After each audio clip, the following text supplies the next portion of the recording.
We've got a ton of news topics today. I'll try to timestamp everything and source everything and all of that. Anyway, Grand Theft Auto 6 is reportedly, well, honestly had no chance of release in 2025 for months, despite that being held on to as the stated release date. However, it is now getting officially delayed. Apparently, insiders with discussions on it are saying it was mostly to avoid crunch to get the game out in the 2025 date. It is now officially delayed to May 26th. However, that is just a console release date. And this being a PC-focused channel, I've got to still report that we do not have an official PC release date. Now, what kind of hardware are you going to be playing it on? We have the latest Steam hardware survey. We have the April results now that May began.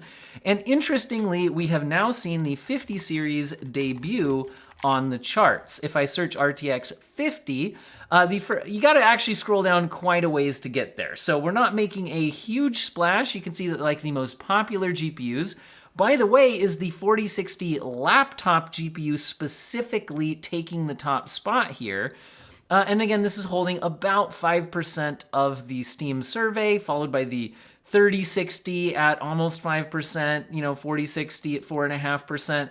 Honestly, between the 3060 and then the 4060 laptop and non-laptop, that's the huge chunk of the top of the charts here, followed by a 1650, etc. To get to the 50 series, you got to scroll down quite a ways, but then we eventually get there with the 5080 coming in at 0.18%. Sorry, that's growth. Sorry, 0.38%, and actually tied here basically at 0.38%. The 5070 has joined the 5080 on the charts. The 5080 climbed from 0.2% last month to 0.38% this month. Now, that's interesting. I was curious if we would see the AMD 90 series cards here at all. And while I do see the 5070 Ti on the list coming in here at 0.28%, I am not seeing anything else on the list from the current generation. 5090 not making it on the charts yet either. But if I go like RX 90 series, I do not see anything popping up on the list. Now, that's interesting because there's been a lot of people talking about, is AMD's 90 series actually outselling NVIDIA's 50 series? And what I think a lot of people don't really distinguish on is the difference between the DIY market, in other words, you're buying a GPU separately for your system, and the actual entire PC graphics card market, which, look at the number one result here. It is a laptop graphics card. AMD does not have nearly the presence in the pre-built market. Laptops are just really highlighting that here, but again, pre-built systems overall. So really, I think a lot of times on channels like mine, people get really hung up in the do-it-yourself, you're buying individual components kind of space, when the vast majority of PC gamers are most likely buying a pre-built system or a laptop. And I think that's a place where NVIDIA still has by far the advantage. And I think, again, even in the DIY market, they're also capturing a huge chunk of that as well. But I think a lot of people just miss the pre-built system market, laptop market, all of that, where I think they really, truly dominate. Now, that being said, the next NVIDIA GPU coming out is rumored to be launching on May 19th. That's the 5060 non-TI version coming in at a $299 MSRP, which again was stated as pre-tariff, so we'll have to see what prices actually look like. And AMD is going to be responding with an RX 9060 XT, which will have a 16GB and 8GB variant according to rumors. But there were also some rumors stating that the 8GB model would be canceled. The latest rumors are saying it is not going to be canceled, and it's actually in production. So if the cards are already physically produced, then it wouldn't make sense to cancel them. However, it would make sense to prioritize the 16GB variant, because depending on pricing, the 8GB variant probably won't make a lot of sense. I don't mind a budget $200 graphics card with 8GB of VRAM, but if you have a fairly powerful graphics card that's, $300 plus, I think 8 gigabytes is just not a good choice for a new purchase, especially with graphics card advancement seeming to kind of slow down. You might be hanging on to your graphics card longer than ever. And as we get into the next console cycle, 8 gigabytes already in the PS5 generation is causing some problems. I think that as we go into consoles that have even more, and consoles continue to be the main focus for game development, from their general visual design standpoint, I think that that's going to be... Anyway, I don't recommend spending a lot of money on a brand new 8 gigabyte card, even if you could make an 8 gigabyte card work if you already have one, or it might make sense as a budget GPU. Again, more reports that the 8 gigabyte version is still on track. We have videocards.com citing bench life, as saying, as for the AMD RX 9060 XT 8GB version, reliable sources have confirmed that there are currently no plans to halt supply or cancel the product. The reports circulating in the market are just rumors, mainly triggered by the reaction to the RTX 5060 Ti, as previously mentioned. In general, again, the 8GB 5060 Ti was not well received, so there were some thoughts that maybe AMD should just cancel their 8GB card so they don't receive the bad press on that. Now, I think one thing that could matter here is if both the 8 and 16 gigabyte versions of the 9060 XT get called the XT. If the 8 gigabyte model was called the 9060, it actually had a different name. That would relieve at least some of the, tricking consumers aspect of the 5060 Ti criticism, because one of the criticisms there is that you might buy a 5060 Ti and not be super well informed on the difference between the 8 or the 16 gigabyte version. Or like I mentioned, so many people buy pre-built systems.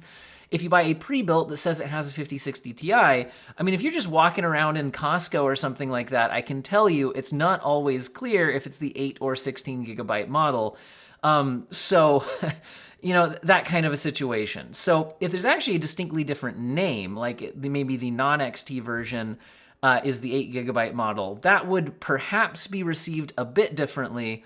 But again, I think the biggest thing is also the pricing. An 8 gigabyte card for anywhere near that $300 plus mark, I just don't think makes sense. Now, when are we getting the 9060 XTs? It looks like it's happening on May 21st for the announcement, which will be at Computex, but perhaps availability won't happen until June. This is, again, I found it through videocards.com, but they are citing Benchlife as their sources. So again, this is not videocards.com staking their own sources on this. They're just saying Benchlife citing their sources. So after the launch of the Nvidia RTX 5060 8GB GDDR7, AMD is also expected to launch the Radeon RX 9060 XT series graphics cards on May 21st. However, actual product availability may not occur until June. Now, it says may not occur until June, so that's, interesting there.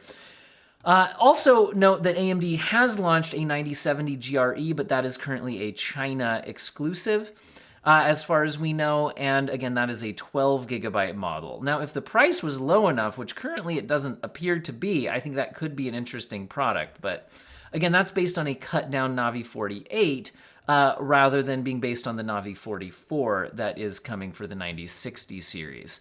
Now, one thing if you're deciding which GPU to buy right now that could be factoring into your decision is, again, what do prices actually look like on the current market? Because while AMD's MSRPs look extremely competitive with Nvidia right now, if I look at what's actually available, as far as in-stock models of the 9070s, I'd be paying over $800. Now, that might be because they sell out when they come in stock at a reasonable price, because at a reasonable price closer to MSRP, they're pretty attractive. But it's been hard to find these anywhere near MSRP, whereas the 5070 has actually been readily available at over MSRP, but not wildly so, a little over $600. So in the current market, cards like the 5070 Ti, for example, are priced actually competitively with the 9070 series. So I'm really curious with the 9060 series how that's going to play out. Also, in addition to holding closer to their MSRPs right now for Nvidia, they've also thrown in a Doom the Dark Ages game bundle, but it has to be 5070 and higher. So the 5060 and 5060 Ti products are not getting that game bundle. Now, I've been quoting prices in the United States because that's my region, and the largest percentage of my audience is based in the United States, but a lot of my audience is global. And so globally, pricing can actually look quite different. We're getting reports of the 5070 dropping to 569 euros in France, which is actually 12% below the launch price. Now, how much of this is due to, supply and demand things versus changes in like the value of the dollar relative to other frequent currencies? There's a lot to think about there. I don't know. All I can do is say that at least at one retailer, the price is dropping a bit there. But honestly, the 5070 would be a much more attractive product if it had 16 gigabytes of VRAM, which is where the next set of rumors get kind of interesting. Are we going to get a super refresh next year using the 3 gigabyte GDDR7 modules? And that is the current rumors, but again, these are rumors, not official. So we're seeing a lot of reports that we may get a 5080 Super with 24 gigabytes of VRAM and a 5070 Super with 18 gigabytes of VRAM. Again, that would be accomplished by essentially slotting in the same number of VRAM modules, but instead of being 2 gigabyte modules, they would be the 3 gigabyte modules. Nvidia clearly has some supply of the 3 gigabyte modules because the 5090 laptops are using them, but none of the desktop cards are using those 3 gigabyte models. And again, in general, if you're confused by the whole VRAM capacity situation, the issue is the design of the memory bit bus. You can fit a certain number of VRAM modules onto a certain number of bits, which means that the number of bits you get in your memory bus says how many memory modules you can use. But the capacity of those modules can still change the VRAM amount. So again, if you're on a card that usually has 12, because you can fit 6 modules of 2 gigabytes, if you could instead fit 6 modules of 3 gigabytes, you now get 18 gigabytes of VRAM on the same memory bit bus. That's kind of the idea there.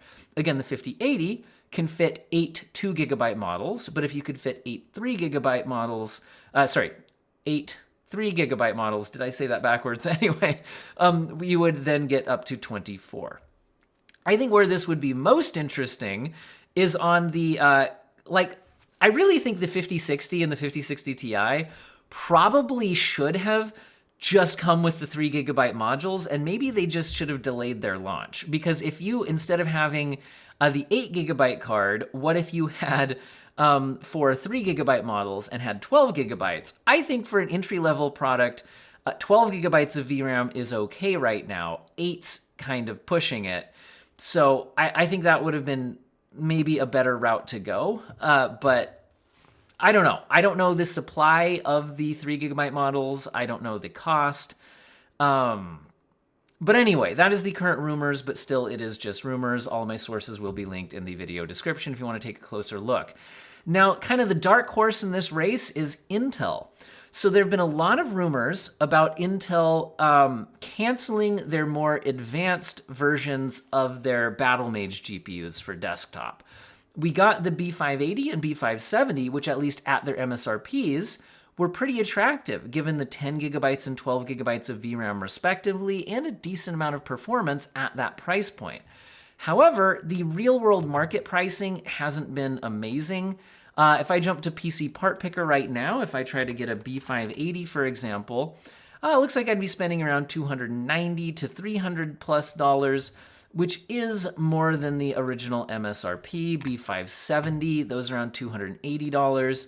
So, the availability at their actual super aggressive MSRP pricing hasn't been awesome. The other kind of thing clouding the situation has been the investigations into the CPU overhead. So if you pair them with an older CPU, you might be more likely to end up CPU limited than you would on AMD or Nvidia GPUs. Now, the latest rumor is that Intel has shipped Battlemage G31 GPUs to Vietnam Labs, which are the labs behind the past ARC limited edition cards. Now, the G31 GPUs would be a bigger GPU. This would be a bigger Battlemage product. That would be interesting if this actually ends up seeing the light of day. But I don't know, guys.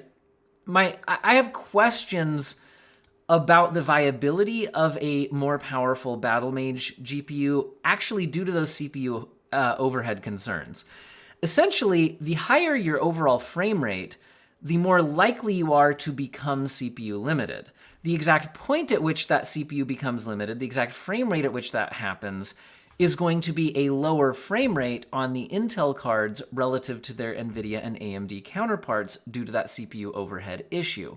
Meaning, like, obviously I'm not expecting this to be a 5090 competitor, but here's what I'm trying to say. If Intel had a super powerful graphics card, something like a 5090, something insanely powerful, right? But if you then paired it up on the most powerful CPU, like a 9800X3D, up against a 5090 on a 9800X3D, you would hit that CPU limit at just a massively lower and more noticeable point compared to the Nvidia GPU.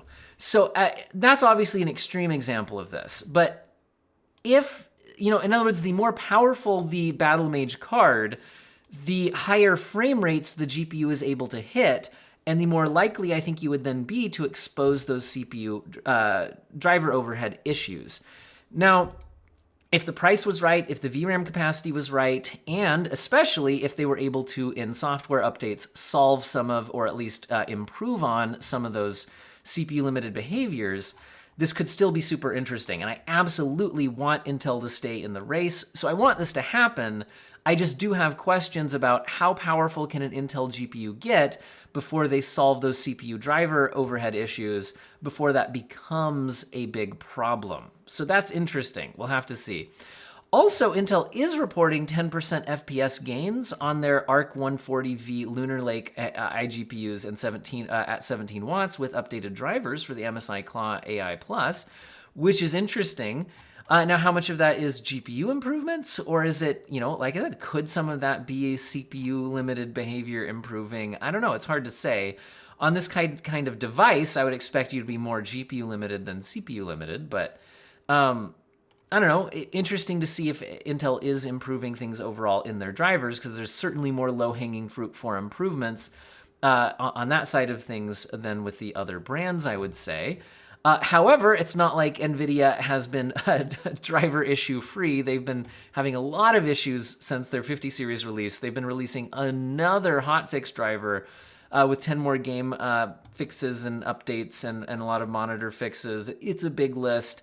But anyway, take a look at those hot fixes to see if it's fixing any issues that you are currently having. I generally recommend going to hotfix drivers if they are targeting a specific issue that you're having. But if they're not targeting a specific issue you've been having, I recommend staying on the WHQL release just because those have passed more testing. Now, AMD in the CPU side of things is... we're seeing leaks about new workstations, data centers, CPU lineups with Gorgon Point, Soundwave, Grado, and more. We don't have a lot of details on any of this at this point, really, so I'm not sure what I could say, other than a lot of the mainstream stuff does seem to be kind of Zen 5 refresh type situations. I don't know. I'll be interested to see where this goes and how fast we get updates. Intel is also looking to release limited stuff in 2025. Looks like only one Panther Lake configuration coming Q4 2025, with the full-scale rollout targeted for 2026. Again, all of this kind of leaks and rumors, not super official stuff at this point. And while I mostly focus on PC stuff, I think as we think about how PC pricing isn't looking great, honestly, consoles are seeing a lot of the same economic pressures, where the Xbox Series X and S price has been increased worldwide, with the steepest increase in the US, price of some new games increasing to $80 starting in the holiday season.